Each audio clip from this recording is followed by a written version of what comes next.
When we looked at this year, we looked at episode 1 and said it is a pilot. It's basically all the rules have changed. Our kids' looks have changed. We've changed hair, we changed the look on our kids. We brought new characters in to sort of work within the fabric of the show. Obviously, if we would have taken the show to college, we could have introduced new characters, but mostly college students, maybe a professor here or there. I think jumping ahead allows us to do all sorts of things. To be honest, we have a great new cast this year. We do. We have a great girl. Her name's Kayla McManus, and she's my editor. I play Lindsay Strauss. I am Lucas's book editor. So what am I supposed to do, Luke? We've got an amazing new artist on the show. Kate plays Mia, and you look at her and she just has this edge and this glow to her as a person that makes you gravitate toward her, but she gets on camera and starts singing and you could just fall over. You love her immediately. This season, Mia really starts out as this quiet, timid girl who's just terrified of pretty much everything. And then as she kind of gains confidence and she starts to, recognize that people really believe in her, she really comes out of her shell a lot. The character I played, Jason, he's trying to be a rock star guy. I think he's a little bit self-absorbed. He doesn't like to really take any crap from anybody. I have a horrendously bitchy CEO who runs my company. Daphne Zuniga will be on the show, running Brooks' company, Close Over Bros. Victoria is the CEO and mastermind and primary handler of a multi-million-dollar fashion company. She is bullheaded and Brooke is stubborn. And there's a lot of sort of head bashing going on. Victoria is very precise, mentally, and she's very methodical, and she's very focused. She's not your friend. She's an employee.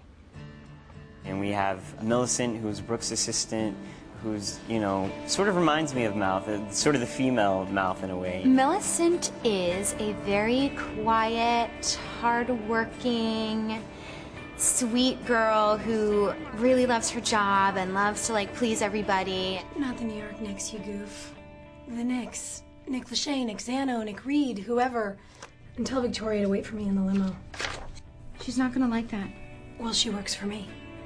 She's this very cute girl who's kind of quirky and is, sort of gets dumped on because she's the assistant, and she and Mouth sort of are kindred spirits because they've taken a lot of stuff from their bosses. The character that I play is Alice.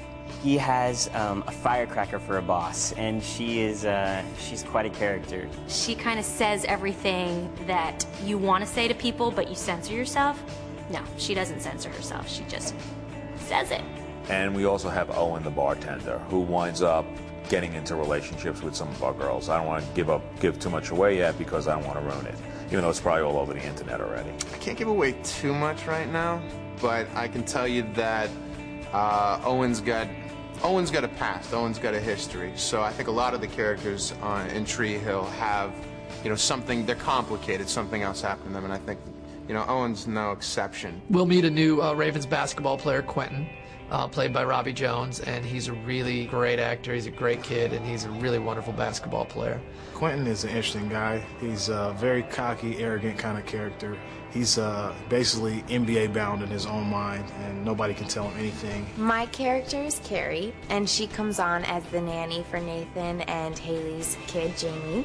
She's, a very overzealous nanny, very peppy, and it's a very interesting character to play. When we knew we were going to have to find an actor to play Jamie, and the pressure's on. I mean, it's Nathan and Haley's son. It's, the kid has to be cute, he has to be smart, he has to be funny. He's great. He's really fun. He's got a really light heart. He's really funny. I feel like we got really lucky with Jackson because he's such a great kid and he's got so much energy. He's such a boy, and that's great because, he's James's kid, who is such a boy. So it's fun to watch them interact. But it's wild because the camera starts rolling, and sometimes the things that come out of his mouth just melt your heart. He can make you smile or he can break you in a sentence. He knows his lines, he knows my lines. Sometimes I have to hit him up for help with my lines because he knows them. He's got it down. What's interesting to me is he makes all the actors better in their scenes.